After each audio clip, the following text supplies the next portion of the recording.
Welcome back, America, to Sound Retirement Radio, where we bring you concepts, ideas, and strategies designed to help you achieve clarity, confidence, and freedom as you prepare for and transition through retirement.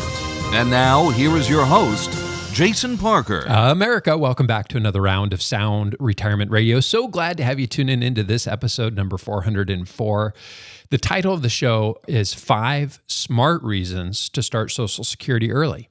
But before we get the day started, I want to start the day right by renewing our mind. And I have a verse here for us from Ephesians 4:25. Therefore, each of you must put off falsehood and speak truthfully to your neighbor, for we are all members of one body. I told my wife she was drawing her eyebrows a little bit too high. She seemed surprised. You know, I used to play the piano by ear. Now I use my hands. It just cracked me up. Remember, articles, links, and resources are available at soundretirementplanning.com. Just click on episode number 404. All right, so let's get into the show. 5 Smart Reasons to Start Social Security Early. I recorded a YouTube video recently, and the title is The Shocking Truth About When to Start Social Security. The purpose of the video is to show you how you can compare different Social Security claiming strategies for your specific situation using the retirement budget calculator. And this video must have struck a nerve with people because it has over 5,000 views just in the last month, with over 100 thumbs up on YouTube.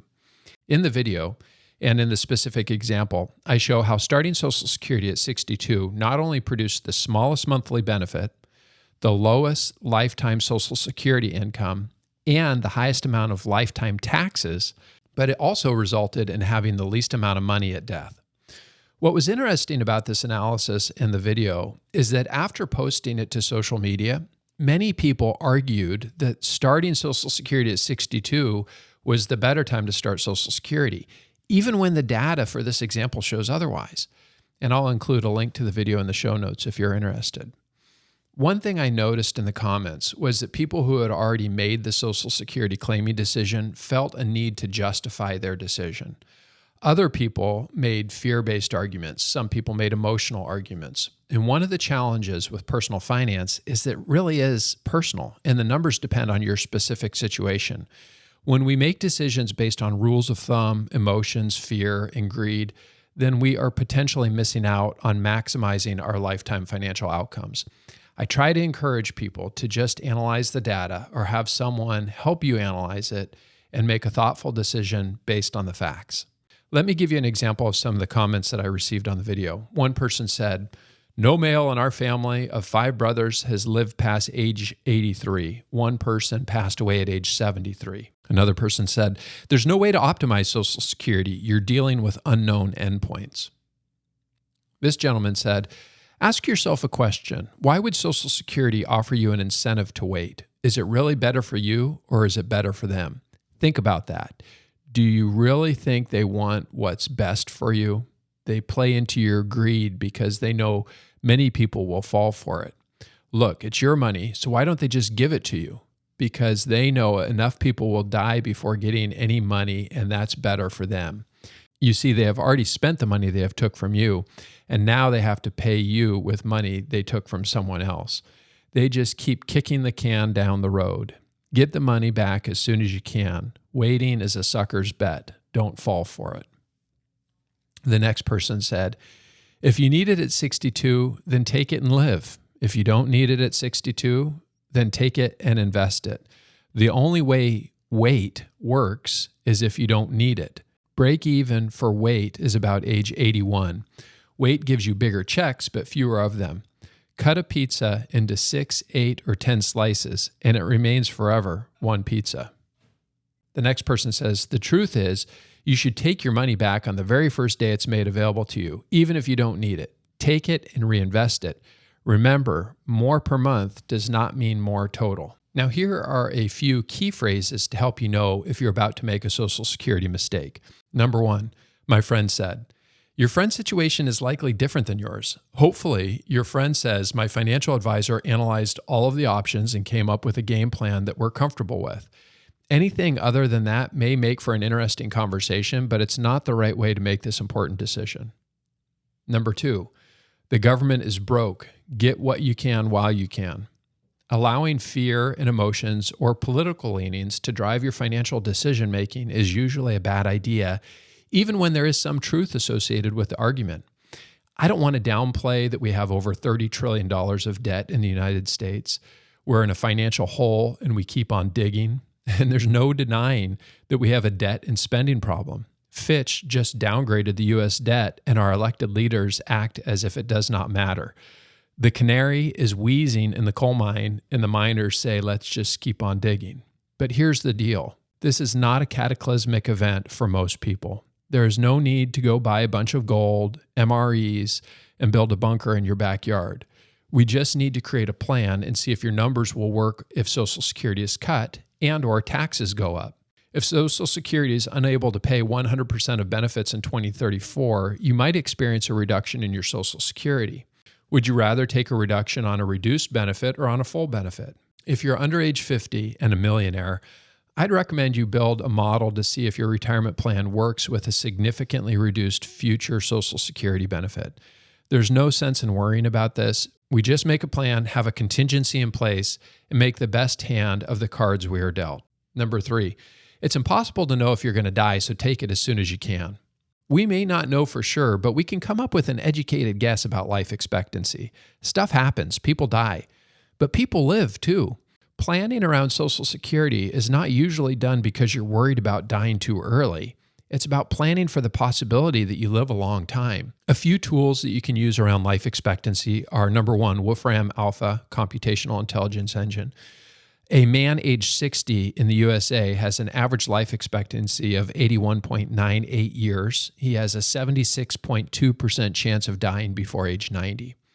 Wolfram Alpha says that the average life expectancy for a woman age 60 is 84.99 years, and she has a 65% probability of dying before age 90.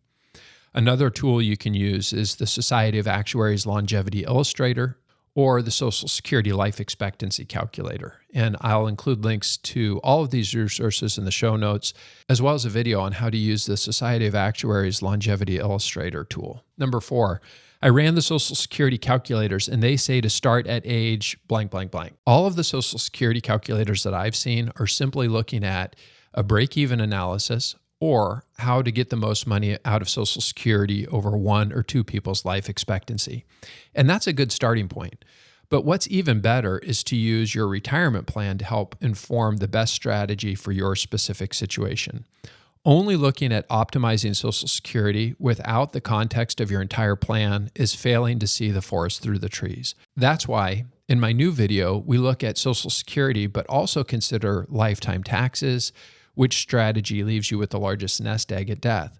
The cool thing is that you can do the same analysis for yourself using the retirement budget calculator, and I show you how to do it in that video called The Shocking Truth. If you don't want to deal with crunching the numbers and you would rather work with an advisor, you can reach out to our team and we can help you. In today's podcast, I'm going to explain why it's important to think carefully about claiming your Social Security benefits and why starting Social Security at age 62 may not always be the best choice. Remember, if you start Social Security at 62 in 1 month, you take a permanent reduction of 30% on your own benefit. And if your spouse was going to take the spousal benefit based on your earnings record, it would be reduced from 50% to 32.5%. You also need to be mindful of the Social Security earnings limit. Okay, so here are 5 smart reasons why you should consider starting your Social Security benefits early. Number 1, survivor benefits. If you are 60 years old and a widow, you may qualify for survivor benefits as early as age 60. You don't have to wait until 62. In 2023, the annual earnings limit is $21,240. If you earn $10,000 more than the earnings limit, your Social Security benefit will be reduced $1 for every $2 you earn more than the limit. So if you earned $10,000 more than the limit, your Social Security benefit would be reduced by $5,000 for the year. I met a widowed woman, and she was still working and making a really good income, and it did not make sense for her to start Social Security at age 60, even though she was eligible. In her situation, continuing to work was the better option. Now, one thing to remember is that widows do have a unique option to file a restricted application. And most of us lost that restricted filing option in a law change that occurred in 2016. If you're a widow or a widower, you may start your survivor benefit independently of your retirement benefit. A widow can file for their widow benefit and allow his or her own benefit to continue to earn 8% delayed retirement credits to age 70, and then at age 70, switch from the widow benefit to his or her own benefit. This claiming strategy is often missed because when people go to the Social Security office, the employees at Social Security are usually trying to help you get the most income that's available to you the date that you're applying for Social Security. And they're often not thinking, how do you get the most income over both your widow benefit and your own benefit? Number 2, you need the money due to an unplanned early retirement. Maybe you were laid off. You don't have any other resources to draw from other than Social Security. Sometimes Social Security is the only option, and I'm glad that we have this safety net available for people. Number 3, if you're married and your spouse was the higher earning spouse, it may make sense to start the lower benefit sooner and delay taking the higher benefit until later. For example, the lower earning spouse might start their Social Security at age 62, and the higher earning spouse would start their benefit at age 70. If you don't necessarily need income from Social Security, you could invest it, which might be a good strategy if you're investing aggressively and expecting a net return greater than 8% per year. Number 4, if you've been diagnosed with a terminal illness or you're in poor health and have a history of short life expectancy, you may want to start Social Security immediately at age 62 and 1 month. In this type of scenario, you're just trying to get something back out of Social Security before you die. Number 5, if you have kids under the age of 18 who are living at home, or possibly even a stepchild, adopted child, or dependent grandchild also may qualify. A child can receive up to half of the parent's full retirement or disability benefits. And an interesting statistic is that each month during 2021, the Social Security Administration paid an average of $2.8 billion in benefits to 4 million children whose parents, one or both, were retired, deceased, or disabled. The maximum family payment is determined as part of the Social Security benefit computation. It can be from 150 to 180% of the parent's full benefit amount. In conclusion, the Social Security system is a great source of income for retirees. It's tax efficient and inflation adjusted, and there are delayed retirement credits, spousal benefits, family benefits, survivor benefits. Every person's situation is different, so it pays to understand how your retirement plan works and optimize Social Security as part of an overall retirement plan. It's important to look at the bigger picture when deciding when to start Social Security benefits because the decisions you make now can have big implications for your long-term financial security. It might make sense to wait until age 70, start early at age 62, or somewhere in between. Make sure to discuss all the options available with a qualified professional before taking action. Overall, choosing when to start Social Security is a decision worth taking the time to understand and plan for. It will pay off in the long run. Be sure to visit the show notes by visiting soundretirementplanning.com and click on episode number 404 for articles, links, videos, and other resources to help you make the best claiming decision for your specific situation. If you're thinking about retirement, I'll include a video that shows you how to evaluate Social Security for your situation using the retirement budget calculator.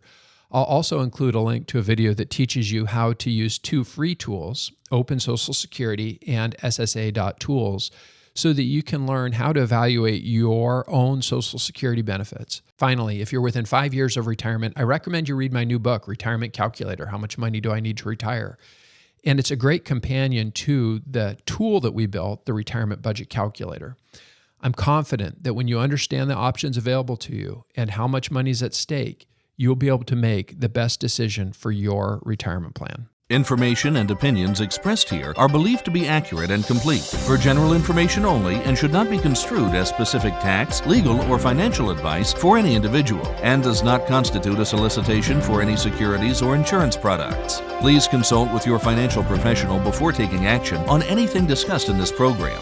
Parker Financial, its representatives, or its affiliates have no liability for investment decisions or other actions taken or made by you based on the information provided in this program. All insurance-related discussions are subject to the claims-paying ability of the company. Investing involves risk. Jason Parker is the president of Parker Financial, an independent, fee-based wealth management firm. Visit us online at soundretirementplanning.com.